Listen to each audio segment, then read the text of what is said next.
Hi, my friends. Welcome. We're going to be low to the ground again today, starting from a tabletop.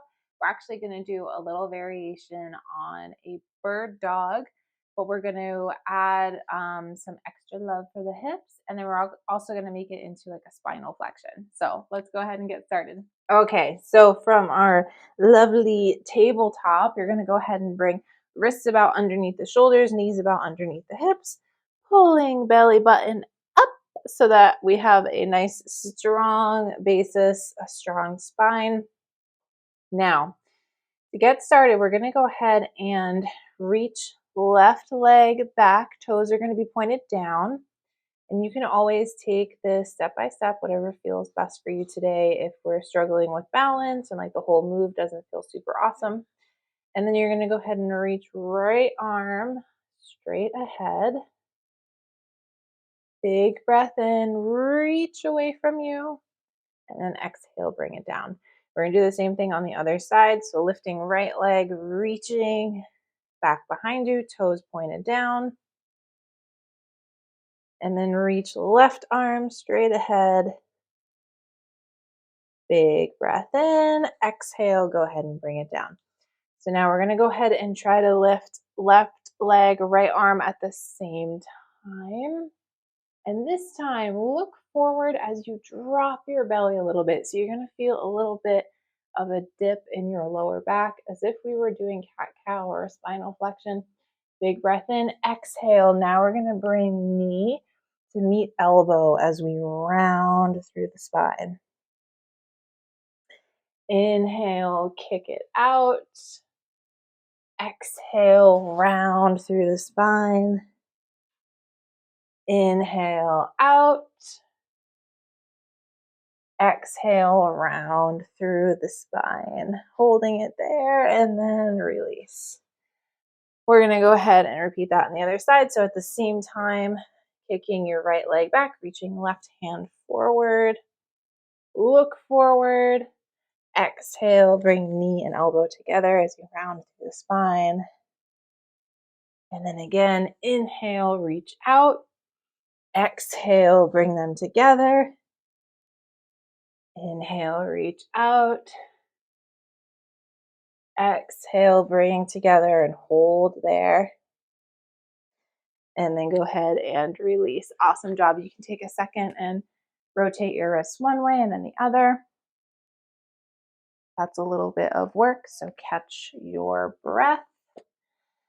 And then we're going to go ahead and add on from our tabletop a little love for the hips. So this is kind of a variation on a fire hydrant. We're going to do some circles for the hips. So from your tabletop, go ahead and lift your left leg. So as if you're pressing your foot into the ceiling, your thigh is going to be parallel with the floor.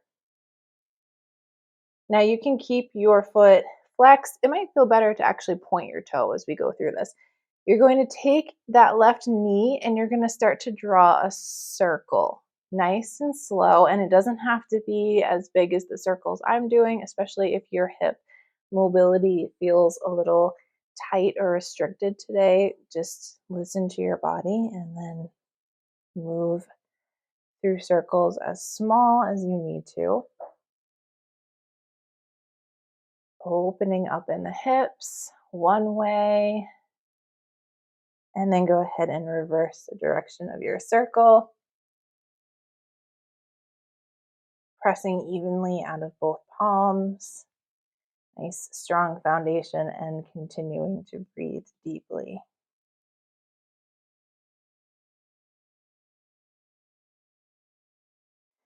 Awesome. When you are ready, you can bring that knee down, and then we're going to do the same thing on the other side. Take a break off your wrists if you need to. Do a couple of wrist rotations again. If we're in tabletop a lot and we're not used to that, it might be that your wrists are talking to you. So feel free to take a little break and make sure when we're in tabletop, we're really spreading our fingers wide and pressing evenly out of both palms. And that'll help to relieve the pressure on our wrists a little bit. Go ahead and lift that right leg, foot flat towards the ceiling. From there, you can flex your foot and then move through your circles with your knee. It might feel different on this side. So just like when we did our 90-90 hip folds, ooh, there goes my hip cracking. You might find that one side is a little bit different from the other. So just kind of honor that and adjust your circles as you need to. Breathing deeply, go ahead and reverse the direction of your circle.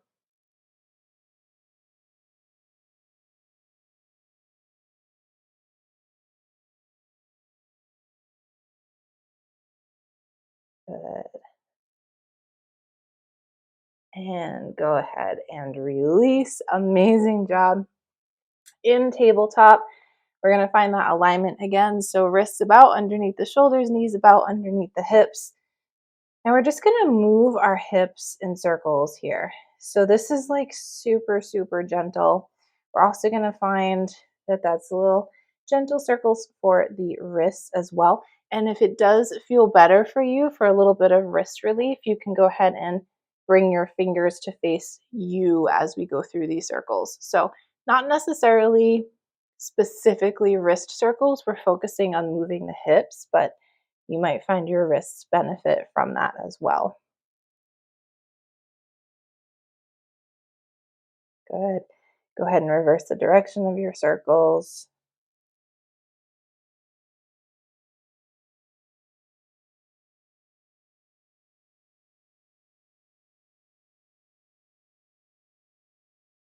Amazing. Now, if you did bring your fingers to face towards you, you can go ahead and bring them back out. And we are going to close out with another spinal flexion. This time we're going to bring our knees as wide as the mat, two big toes to touch. You can walk your hands forward a little bit to give yourself a little bit more room. Drop your belly, drop your shoulders, look forward. Amazing stretch. If you've done any kind of abdominal work recently and you're like, oh, those muscles are actually really sore. On an exhale, go ahead and reverse this, rounding through the spine, chin to chest. Inhale, drop the belly, look forward. You can even rock back on your hips if that feels good. Rock back on your heels, I should say. Exhale, round through the spine. And one more time, inhale, drop the belly, drop the shoulders. Exhale, rounding through the spine, chin to chest.